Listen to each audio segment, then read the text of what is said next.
Rejection అనేది 2 types ఉంటుందండి. ఒకటి మనం పాపం చేయడం వల్ల వచ్చే రిజెక్షన్.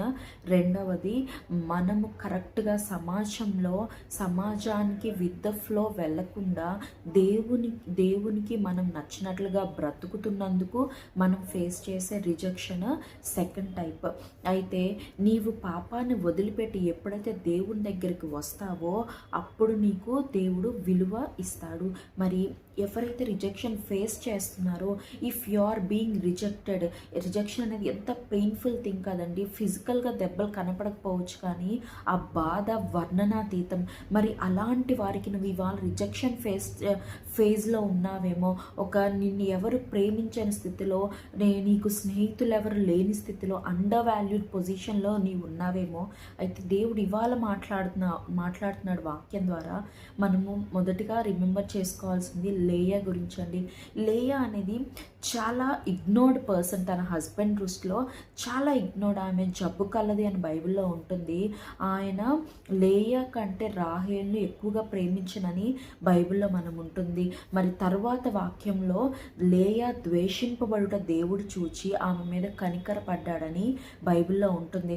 అంటే ఎప్పుడైతే లేయాని యాకోబు ఎక్కువగా ప్రేమించాడో ఇక్కడ ఏం జరుగుతుంది? లేయా ద్వేషింపబడుతుంది. అయితే మనుషులు ద్వేషించవచ్చేమో, మనుషులు సపోర్ట్ ఇవ్వకపోవచ్చేమో, మనుషులు ప్రేమించకపోవచ్చేమో, మనుషులు ఒంటరిగా వదిలివేయచ్చేమో, మనుషులు నీకు చేయవలసింది నీకు చేయక నిన్ను ఒక విలువలేని పొజిషన్లోకి నిన్ను నెట్టేయచ్చేమో. కానీ దేవుడు లేయాను జ్ఞాపకం చేసుకొని ఆమె గర్భాన్ని తెరిచాడండి. ఆమెకి టోటల్ 7 చిల్డ్రన్ ఉన్నారు. అదే సమయంలో రాహేల్ యొక్క గర్భము మూసివేయబడింది. ఎవరైతే నిన్ను రిజెక్షన్కి గురి చేస్తున్నారో వారి బ్లెస్సింగ్స్ని దేవుడు బ్లాక్ చేస్తున్నాడు. అండ్ నీవు రిజెక్షన్కి గురవుతున్నావు కనుక దేవుని ఫేవర్ నీ మీద ఉంది. మనుషుల ఫేవర్ కోసం నువ్వు ఆలోచించద్దు. దేవుని ఫేవర్ నీ పైన ఉంది. ఫేవర్ ఉంది కాబట్టే బ్లెస్సింగ్స్ నువ్వు చూస్తావు.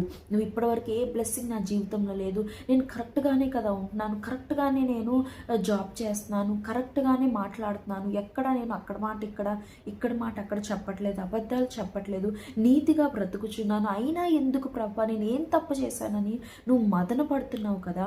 దేవుడు మాట్లాడుతున్నాడు, ఈ రిజెక్షన్ నీ బ్లెస్సింగ్ కొరకే.